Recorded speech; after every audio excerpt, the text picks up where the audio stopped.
Secretary of Defense Pete Hegseth মনে করেন ইউক্রেনকে নেটোভুক্ত করা বাস্তবসম্মত কোনো পদক্ষেপ হবে না, বরং ইউরোপিয়ান সামরিক বাহিনীর সদস্যদের সেখানে শান্তিরক্ষী হিসেবে পাঠানো যেতে পারে। তবে হেগসেথের এই মন্তব্যের সাথে একমত নয় নেটোভুক্ত দেশগুলোর পররাষ্ট্রমন্ত্রীরা। তারা মনে করেন ইউক্রেনের বিষয়ে সিদ্ধান্ত নিতে হলে ইউক্রেনকে সেখানে রেখেই নিতে হবে। এছাড়া রাশিয়ার বিরুদ্ধে চলমান যুদ্ধ ইউক্রেনকে সহায়তা দেওয়া অব্যাহত রাখার দৃঢ় প্রত্যয় ব্যক্ত করেন তারা। ইউক্রেনকে নেটোর সদস্যপদ দেওয়ার বিষয়টি মোটেও বাস্তবসম্মত নয়। বুধবার ব্রাসেলসে নেটোভুক্ত দেশগুলোর প্রতিরক্ষা মন্ত্রীদের সম্মেলনে এমন মন্তব্য করেছেন defence secretary peat Hegseth.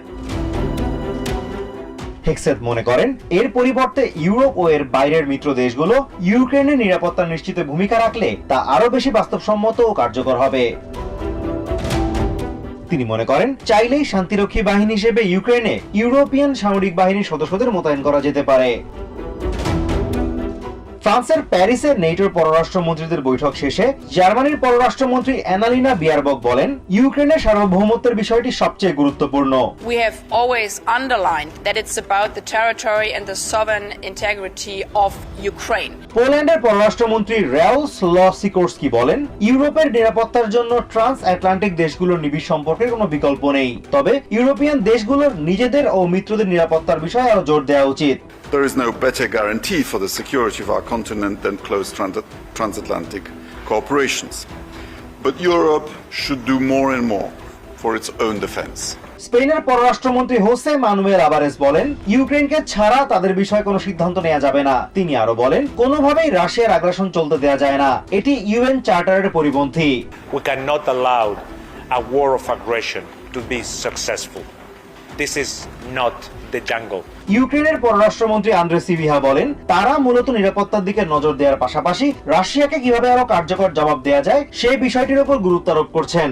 Of course we will focus on security guarantees and of course we will focus on the issues how to raise the price for the Russia. এদিকে ব্রাসেলসের নেটো সদর দপ্তরের ব্রিটেনের পররাষ্ট্রমন্ত্রী জন হিলি সাংবাদিকদের বলেন, ইউক্রেন ডিফেন্স কন্ট্যাক্ট গ্রুপ ইউডিসিজি কিভকে সহায়তা দেওয়া অব্যাহত রাখতে প্রতিশ্রুতিবদ্ধ।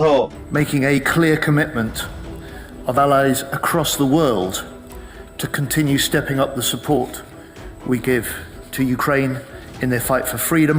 তিনি আরো বলেন, বিশ্ব নিরাপত্তার জন্য ইউক্রেনের নিরাপত্তা গুরুত্বপূর্ণ বলেই ইউডিসিজি গড়ে উঠেছে। And Ukraine's security matters to global security.